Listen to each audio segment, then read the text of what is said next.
Hey, happy days. Sharon Horne-Ellstrom here.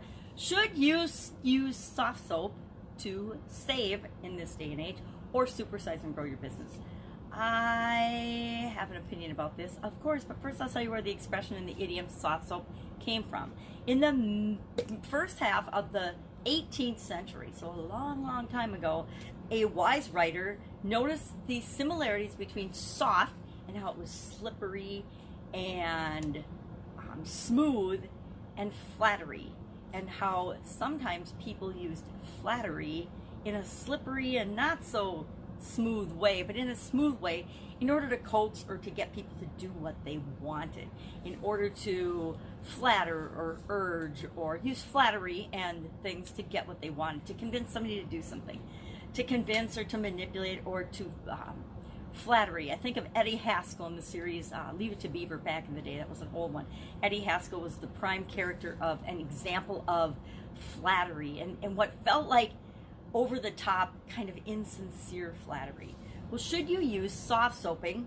I also think of it as sugar coating. Should you use sugar coating or soft soaping to soften the blow of delivering news in your business? Should you use it with your employees? Should you use it with your customers? Should you use it with your vendors? I look at soft soaping, and you might look at it differently than I do, as a form of, I guess you can think of it as softening the blow, but to me it feels more manipulative and more insincere than just softening the blow. You can deliver news and information and feedback to people in a kind and positive, authentic, and upfront way, or you can try to soft soap it. I remember learning how to do feedback early on in my career, and one of the techniques they taught you was to sandwich your feedback in between two positive messages, a compliment and another compliment. And I always thought that was ridiculous because it felt so insincere and fake. Unless, of course, you have a sincere compliment and something that you respect and like about the person that you are delivering the feedback to, which you always should, right? You should always focus more on what people do right than on what people do wrong. But that strategy, it kind of reminds me of the hitting everybody up on social media with your offer before you really have a relationship with them. If you have a relationship with someone, it's not hard to find what things that you like and appreciate about them, things to sincerely compliment them on. So I say, don't use soft soap. Be honest up front who you are and authentic with people. Don't make things up to sandwich in compliments or sandwich in negative feedback or to surprise somebody that they're fired. I'll never forget the first time I got fired or let go from a company. I guess it wasn't fired, it was let go and laid off.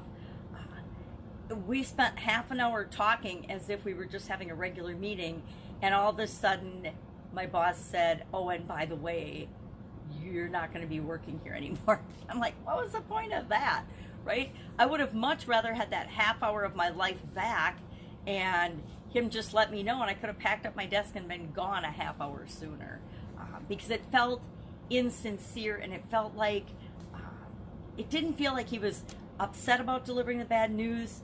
It felt like he was being inauthentic and trying to hide it and sandwich it in with other information, and that never felt good to me. So how do we handle, and what could we do instead of soft soaping or trying to be deceptive in the information that we share? Here's an example. What's going on with the COVID-19 right now? My daughter lost her job, right before they were going to close her store, and they fired all of her employees, but she stayed on. And her boss and her boss's boss sent some emails and had a couple meetings and was all nice and flowery about it. And her company, and a lot of companies are handling it this way, we're sending out, "Oh, we got this, we're going to take care of you, we're going to do the best we can," email messages, only to a couple days later fire everyone. They fired everyone in the company, everyone in the organization. And it gave me an icky feeling about the whole way it was handled. Why don't you just let people know, we're struggling, we're having a hard time, we don't know what we're going to do, we will furlough all of you and then have you back. But instead, they sent out these sugary, flowery, "Oh, we're all in this together" messages, and then just fired everybody anyway with no notice. So It's how we handle things. Treat people the way we want to be treated. As long as we're doing that and being ourselves and being authentic and honest with who we are and what we want and what we're trying to achieve, we'll attract the people to our business that we're here to serve. And those are the people we should love serving. And so don't we always want to be authentic and ourselves and treat the people that we love and care about the way we want to be treated? Well, then do the same thing in your business and with your customers. That's it. That's all I've got to say about soft soaping today. Soft soap or hard soap? I say be honest, upfront, authentic, and truthful. Hey, I'm soap. I'm really soap. It's the truth. I'm going to wash up this mess instead of flattery and, manipulative strategies, smooth talking, and insincere flattery. Everybody can see that. We humans have a built-in BS detector. I say use it and then treat people the way you want to be treated, and you will always be better. That's it. Have an awesome day. Let me know what you think of this expression if you've got experience with it. If you would like to know the history of a particular idiom, share in the comments below. Just ask. And if I can help you in any way, just ask. Otherwise, go out, have an absolutely awesome and amazing day, and I will be with you tomorrow.